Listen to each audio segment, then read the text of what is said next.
So I was in charge of the second part, cross-species and cross-kingdom enmeshments. At a recent student's thesis defense, where I served as an outside reader, I found myself asking some questions that not only surprised the student, but was also received with some baffled expressions from my colleagues in women's studies and public health, who were serving on the committee. The topic of the student's thesis was women and HIV, and the parallel and divergent ways in which gender and agency were constructed in the Ryan White Care Act of 1990 and the Patient Protection and Affordable Care Act of 2010. The honors thesis was well written, and after asking a few anticipated questions, I felt that the student would be up to thinking about some other questions I wanted to pose. I wanted to know whether one could think about the HIV virus with the same care and analysis that was afforded to women and gender. I wanted to know whether some of the dispersed agency being spread around could be distributed even further and sprinkled onto the virus. What would it mean for us to consider that this virus, like so many other viruses, was not comprised of selfish genes as such, but rather was in search of molecular intimacy? What would a cross-species ontological thinking do for our definitions of self and other, host and parasite, and these relationships that have been deemed as states of human disease? Why shouldn't humans be infected? And furthermore, can viruses get sick when they come in contact with us? By the looks around the table, clearly this was a case of right questions, wrong crowd. At least that's what I told myself. Reading the pieces by Squire, Landecker, Onaga, Lee, and McHugh in part 2 of this fantastic issue of Life Unlimited, I felt at home, or at least I found a home for the questions I was posing about. This rich set of papers gives me hope as a biologist and as a feminist. They demonstrate what is capable and what becomes apparent when we begin our inquiries in the life sciences by honing in on the intersections of feminist, queer, and postcolonial thinking. They allow us to interrogate what has been left out of the logi of bios. They also force us to undo and address both intentional and unintentional epistemic violences that have erased or left unknown the traces of multiple others spanning across domains, kingdoms, species, and more. Be they women philosophers and epigenetic theories that include the reflexivity that occurs when the object is allowed to look back, or plant microRNAs and ways of apprehending the living without falling into categorical distinctions between metabolic and reproductive processes, or Bombyx Mori and the Japanese women and workers whose labor in turn has been spent tending to the reproductive labor of the stillborn, or the extracellular morphologies of Plasmodium and the undocumented labor of caretaking posting by women that colonize and organs such as livers, red blood cells, and epithelial cells, and lastly, GMO bears and the pleasures of recombinant trans-species love. Through the thoughtful readings of cross-species conditions presented in these works, we come to see the impact of how the world has been framed and cut up into worldviews, and it becomes evident that the discipline of biology has worked tirelessly at disciplining the body, all bodies, across many scales that have come under its burden. These papers jointly encourage us to act on our desires for producing new zones of proximity between species and kingdoms. They beckon us to let go and fall deep into the seething mess of molecules, proteins, cytoplasms, and cells that cannot be contained by taxonomical categories. Prepare yourself, folks. Things are going to get gross. In my own career, I have moved from doing an undergraduate degree in microbiology with an emphasis in virology and parasitology, to a master's degree in radiobiology and photodynamic therapy in cancer cells, to a doctorate in molecular and reproductive neuroendocrinology, where I studied the feedback mechanisms of the steroid hormones estrogen and testosterone, as well as the pineal hormone melatonin, on gene regulation and circadian rhythmicity in a specific type of neuron, hypothalamus. It will be of no surprise then when I say that along the way, I found myself looking at the world from the tangled space of many cross-species enmeshment. As Onaga so eloquently puts it, I have been one of two creatures that sit on the other side of the eyepiece. For example, for 4 years during my doctoral training, I worked day in, day out with an in vitro cell line of mouse gonadotropin-releasing hormone neurons, or GnRH neurons, that had been originally produced through a type of transgenic technology referred to as targeted tumorigenesis. As proteins electrophoresed and genes sangered themselves into sequences, I unsuccessfully tried to put out of my mind the shadows of the many organic and inorganic lives that were lived and lost in the name of this research, including those of decaying phosphorus-32 for radiolabeling, hundreds of mice, millions of cell culture neurons, and perhaps billions of E. coli bacteria. I will leave out a discussion of inorganic life, as it has not found its way into this collection of essays and may require a separate issue tending to enmeshments with the inanimate. In any case, I didn't have the vocabulary back then, but perhaps this awareness of complicity and co-construction with the plasmid genomes, viruses, bacterial cells, neurons, and mice, and a vague inkling that there were phenomena about, and of which I was also a part, were the beginnings of a reflexivity that would land me in great and fantastic troubles, including sitting here today or standing, as a discussant before you. Echoing questions that both Squire and McHugh raised in their papers, I know that I wondered what my research would look like if the past, present, and futures of these organic wet lab inhabitants were allowed to matter. As Carmelita Tropicana asks McHugh of the status of animal species, what rights do they have? What rights do we have to make use of them in the ways we do? Or as Squire puts it, what would it mean not to actively omit the reflexive term? And what if Waddington's epigenetic theory, for example, had approached a fuller account of the phenomenon? In his case, looking back at the chicks that were looking at him. In the same vein, I've asked myself, how might my research have progressed or moved me differently if I had allowed myself to be more properly unsettled by the agencies of the organisms with which I worked? Perhaps agency is not the right word, and perhaps Jane Bennett's use of vibrancies, trajectories, propensities, or tendencies are only slightly better. In any case, what if the entomological landscape I was interested in mapping during my doctoral research included my own hormonal status in response to the neuronal cells in petri dishes that I seeded, incubated, and later collected? Looking back, this would not have been quite an impossible question to pose. Certainly, the hourly time points that I had to monitor deep into the night while measuring the influence of melatonin on circadian rhythmicity and hormone expression in teenage neurons also had an effect on my own circadian cycle. I know I messed with my body and matter in order to mess with the materiality of these molecular others. I share this personal account to bring my current thinking closer to two questions raised by Rachel Lee in her introduction to the journal issue. And that is first, how has a feminist postcolonial approach to the topic of technology and biological modification altered what we think counts as technology, expertise, or scientific authoritative knowledge? And second, to what extent have feminist approaches to reproductive labor and childbearing, the emotional labor of cultivating human life, made connections with bioscientific research, practicalities, and ethics? These questions resonate with what I learned through reproductive justice movements that ultimately brought me to graduate training in reproductive and nanotechnology.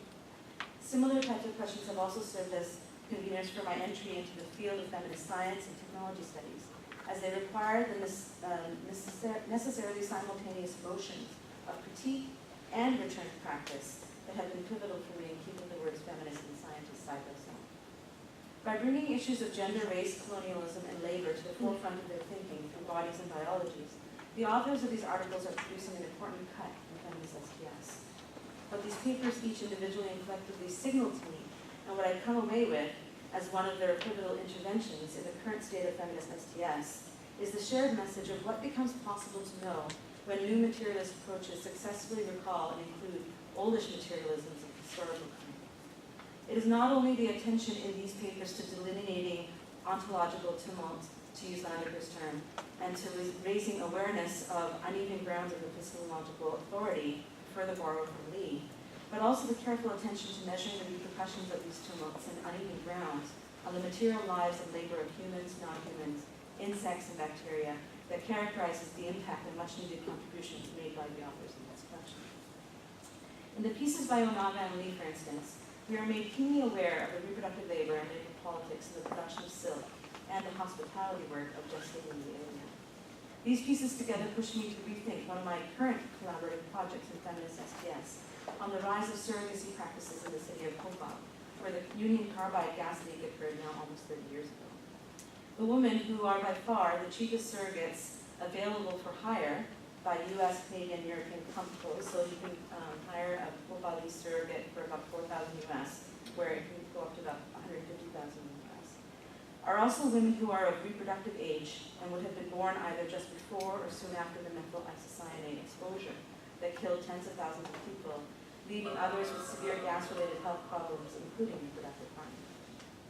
In addition to pointing out the geopolitical and economic inequities, the Onaga and Lee pieces encourage me to consider the material conditions of non-human actants. In particular, what would a cosmological orientation, as discussed by Lee, look like in the context of surrogacy and profile? Presented as an alternative to modernist biopolitics, Lee suggests that a cosmological orientation is that which is an enmeshed, entangled biospheric approach, one in which the humans are not the only ones whose hurt we must mitigate. I love this idea, but my question has to do with the idea of approach. I think the difficulty lies in imagining that ontoethical moment of contact, touch, regard, and orientation, particularly in the setting of the lab, where many of these encounters take place.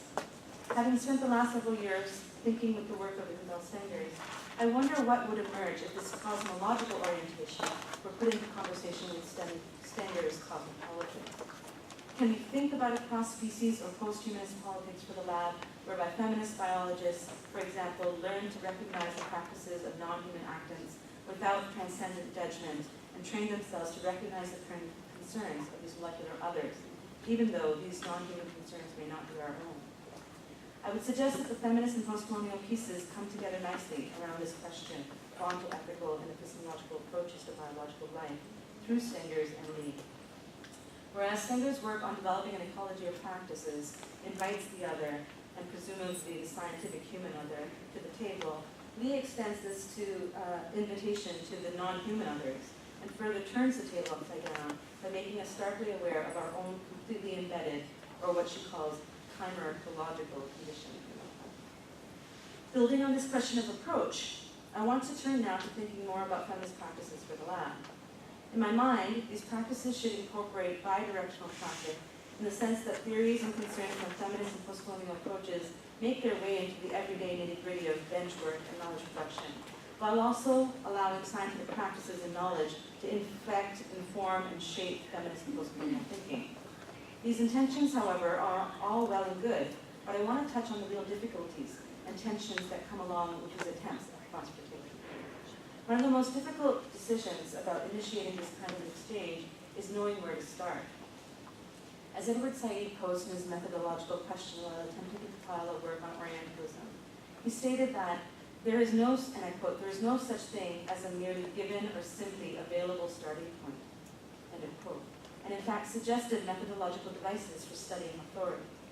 The two devices he put forward include strategic location, which is a way of describing the author's position in the text with regard to the Oriental material he writes about, and secondly, a strategic formation, which is a way of analyzing the relationship between texts and the way in which groups of texts acquire mass, density, and referential power.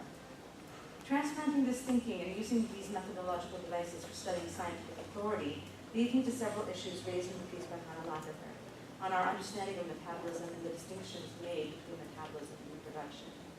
I appreciate Lackafer's careful attention to a dominant paradigm, and in turn the paradigm shifting for work can produce. I offer these thoughts then in the spirit of recognizing the importance of having Lackafer's ideas make their way to the practicing feminist scientist, something that I believe would be highly valuable. As I mentioned before, my entry into scientific training in biology was through the discipline of microbiology. Microbiologists have a tendency to think that bacteria, viruses, fungi, and protists are where it's at. They literally live and work in the bowels, and let me tell you, the stench is not pretty.